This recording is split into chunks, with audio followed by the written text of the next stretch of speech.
francophone des PME, Alain Griset, nous a fait l'immense honneur. Je sais que l'agenda a été l'agenda du Conseil des ministres ce matin a été très dense. D'autant mieux, un grand merci Alain Griset. Merci d'être avec nous. Monsieur le ministre, est-ce que vous nous entendez? Ah, voilà. Bonjour, Alain Griset. Bonjour, merci Monsieur le ministre d'être avec nous. Alors évidemment, cette période, elle est très particulière pour toutes les entreprises, pour évidemment les gouvernements aussi. Et c'est vrai qu'on sait que votre gouvernement n'a pas décidé, loin s'en faut, de rester les bras croisés. C'est aussi le cas des PME du village francophone. Alors, de nombreux acteurs vous écoutent, Monsieur le ministre, des acteurs francophones et aussi évidemment la communauté française qui est extrêmement nombreuse. La première question pour vous, Monsieur le ministre, c'est que cette sortie de crise qui commence à s'annoncer avec des vaccins, comment vous, Monsieur le ministre, vous préparez pour accompagner les PME dans cette sortie de crise?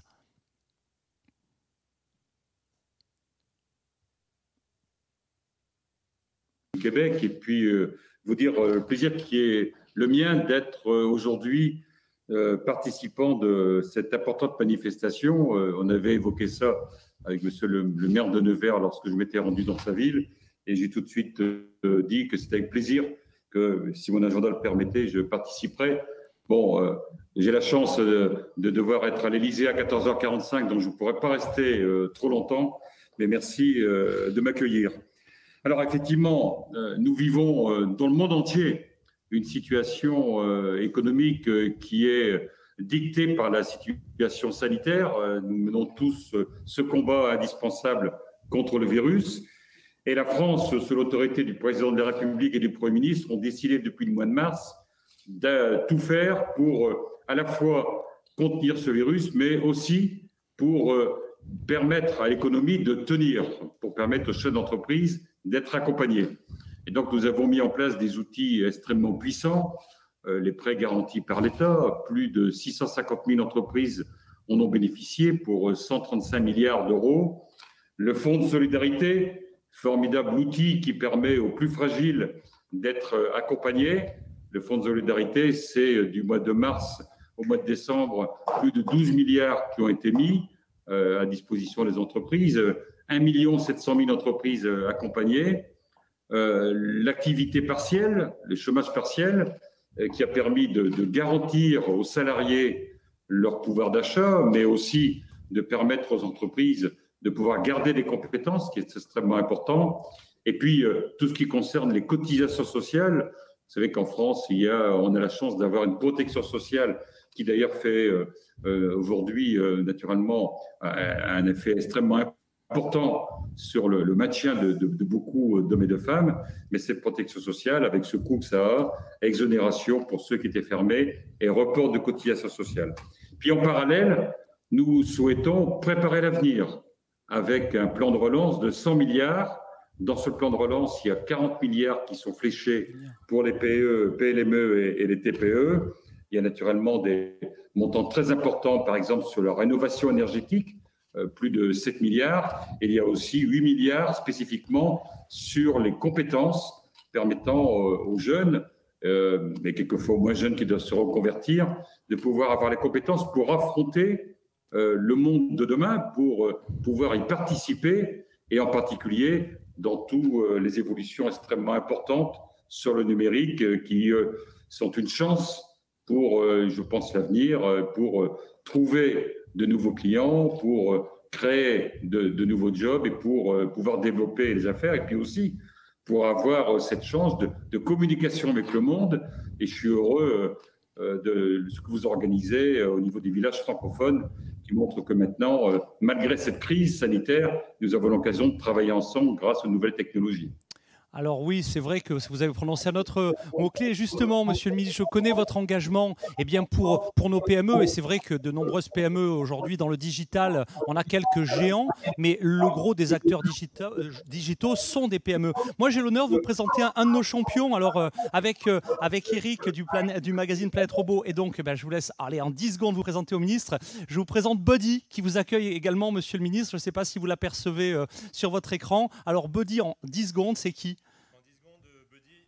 Alors, en 10 secondes, oui, il faut juste que... ça c'est les contraintes du direct, comme on dit également. Au secours, attendez, je crois que je vais réussir à ouvrir le micro. Bon, le temps que ça marche. Donc, Buddy, déjà, c'est une PME française. C'est une PME robotique, sans complexe, qui se développe à travers le monde. On s'était connu au Consumer Electronics Show, CES, qui se tient actuellement. C'est bien ça? Exactement. Donc, Buddy, c'est le premier robot personnel à destination, au départ, en tout cas, des personnes fragiles, donc personnes âgées, pour l'éducation aussi, pour les enfants autistes. Et donc, comme vous le dites, c'est une société purement française, avec des robots fabriqués à Beauvais, donc avec une grande ambition de devenir demain le Apple des robots. Eh ben, écoutez, en tout cas, nous, on vous soutient et vous avez les 500 millions de francophones qui vous soutiennent. Alors, monsieur le ministre, eh bien oui, vous avez prononcé un mot clé pour les entreprises. Nous, on en est peut-être un peu plus conscients que les autres, mais on voit à quel point, parfois, par rapport à d'autres pays, eh bien, on n'est pas encore assez engagé dans la digitalisation. Je sais, monsieur le ministre, que c'est vraiment un de vos chevaux de bataille. Alors, quels sont les principaux enjeux, à votre niveau, pour la digitalisation des PME? Il est clair que même si nous avons beaucoup d'entreprises qui ont investi dans le digital, et des exemples extraordinaires comme celui que nous venons de voir, Beauvais, ça fait partie de ma région d'origine, dans les Hauts-de-France. J'espère avoir le plaisir, monsieur, de venir chez vous pour travailler sur vos projets. Mais en réalité, le constat, il est quand même clair. Beaucoup de petites entreprises, de moyennes entreprises n'ont pas encore abordé ce tournant digital, ce tournant de la numérisation, qui est totalement indispensable. Même si, pendant cette période de crise sanitaire, on voit que les mentalités ont évolué et qu'en particulier, le gouvernement a incité au click and collect, à tout ce qui permettait en particulier aux restaurateurs de pouvoir faire du plat emporté. On voit qu'il y a eu vraiment des évolutions très fortes en termes de comportement. Mais néanmoins, il faut aller plus loin. Et donc, j'ai fixé, sous l'autorité du Premier ministre, à plus de 1 million d'entreprises qui, en 2021, devront franchir ce cap de la digitalisation, de la numérisation. Donc, nous allons les accompagner, d'abord les sensibiliser, les accompagner, les former. Nous allons travailler avec les collectivités locales, parce qu'il peut y avoir des places de marché par collectivité. Nous allons travailler avec les branches professionnelles pour adapter des outils par rapport à ces différentes branches.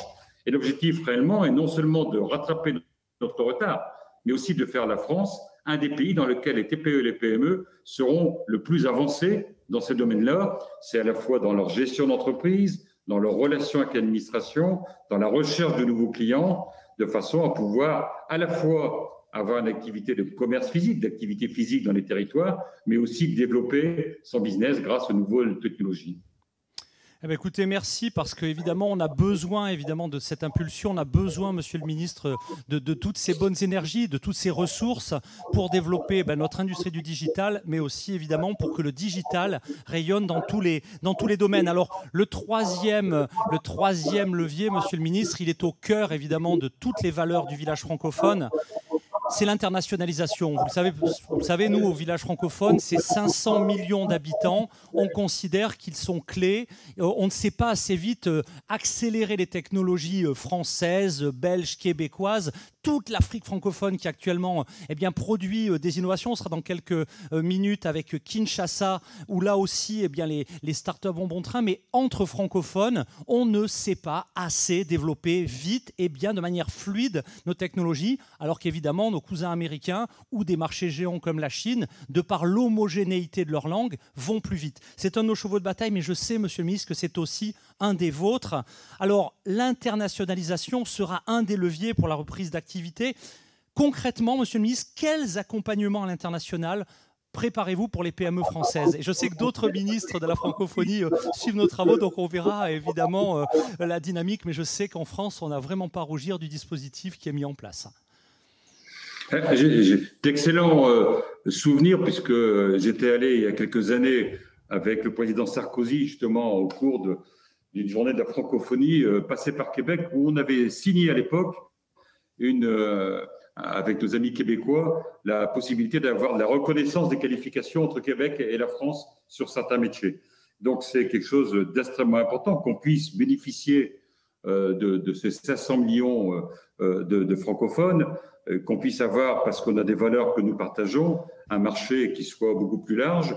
C'est vrai que cette période sanitaire a pu un peu freiner la question de l'exportation. C'est pour ça que nous avons voulu, dans le plan de relance aussi, avec Business France, mettre en place des dispositifs avec le développement de tout ce qui permet de garantir l'assurance prospection pour travailler à l'exportation, mais également de mettre en place des moyens extrêmement importants pour permettre aux entreprises françaises de pouvoir participer à des salons, pour les accompagner, parce que ce n'est pas toujours facile pour une petite entreprise de faire de l'exportation. Et naturellement, notre objectif est là aussi de pouvoir conquérir des marchés, de travailler avec l'ensemble de nos amis de l'ensemble des pays francophones, de façon à ce que nous puissions, dans cette communauté, pouvoir réciproquement gagner des parts de marché, faire du business ensemble, et puis prendre à droite ou à gauche les bonnes idées, les bonnes pratiques, de façon à ce que nous soyons plus forts ensemble. Merci pour ce point-là. Et donc, dans notre boîte à outils pour les PME françaises, quels accompagnements prévoyez-vous pour les PME françaises à l'international, Monsieur le Ministre ?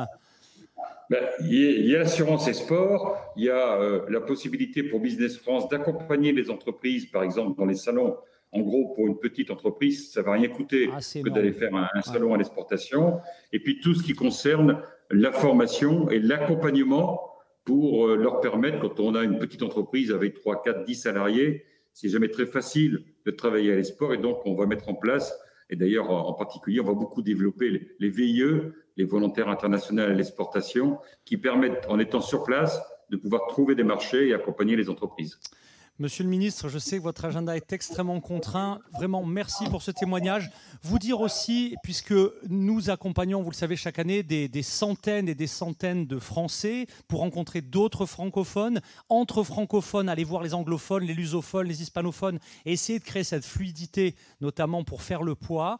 Et je peux vous dire, et vraiment un témoignage de votre action très concrète, que cette année, nos startups qui souffrent, évidemment, comme beaucoup d'acteurs de l'économie, elles ont trouvé dans ce chèque, dans ce booster en bon français, dans cet accélérateur à l'export, vraiment de l'oxygène. Et de manière très opérationnelle, votre action, elle a permis à beaucoup d'entreprises de se rendre à Las Vegas, comme nos amis d'International Booster qui sont ici sur le plateau et qui amènent comme ça en digital avec Business France, qui fait un travail remarquable, nos champions. Monsieur le ministre, un grand merci. Revenez quand vous voulez. On est évidemment triste dans ces périodes de Covid de ne pas retrouver la communauté francophone. En tout cas, vous êtes, puisque vous savez que le village francophone, c'est 11 rendez-vous par an sur tous les grands rendez-vous qui ne vont pas de manière éternelle rester digitaux. Et on sera au Festival de Cannes avec les boîtes les plus innovantes dans l'image. On sera sur Vivatech, mais aussi à la Hannover Messe, sur tous les grands rendez-vous internationaux. Et on serait vraiment très honorés bien que lors d'un de vos prochains déplacements, Monsieur le ministre, vous soyez des nôtres. Merci pour toute votre action, mais merci pour toute cette boîte à outils qui est très opérationnelle, Monsieur le ministre. Ça sera avec plaisir. Pour moi, c'est effectivement très important de pouvoir travailler en partenariat avec vous. Vous avez une formidable et de pouvoir être à l'écoute de tous ces entrepreneurs pour regarder de quelle manière on peut encore améliorer notre action pour qu'ils puissent, au bout du compte, réussir dans ces beaux projets que chacun peut développer. Un grand merci.